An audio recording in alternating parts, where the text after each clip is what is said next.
complex area, and as you say, it starts at the farm level and flows all the way through the supply chain. Where can producers find out more information about what they should be doing to meet those requirements that you've talked about that are required further down the supply chain? Yeah, that's a good question.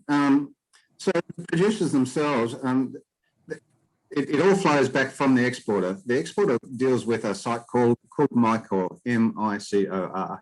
It's basically a site which gives all the in-country requirements, and it's issued by the Department of Agriculture, and only exporters can go into that site. But from that, they must tell producers exactly what they need for every market. So if they've got a particular brand going in a particular market, then they will actually have to ask for those particular requirements.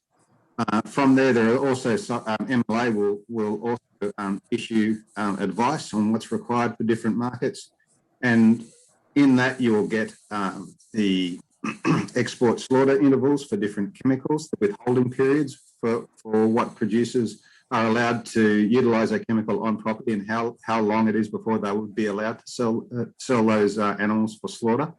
And that's obviously a very important requirement.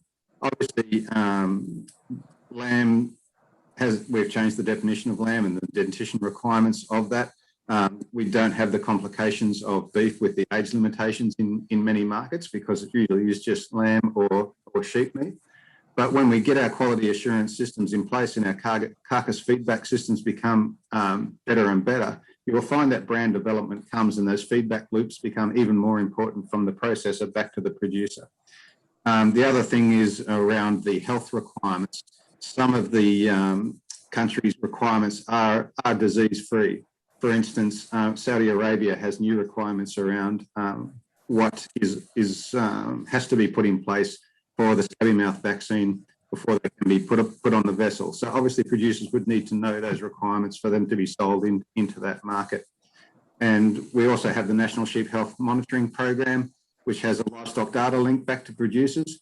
So producers should be more and more aware of what diseases are on their property, how they can be managed, and whether they have any difficulties in supplying any of the different markets. We're very fortunate in Australia. Most of the time it doesn't even come into consideration, but it is up to the purchasers, the exporters, the processors to inform their producers of exactly what they need if they want to get a premium for a particular market.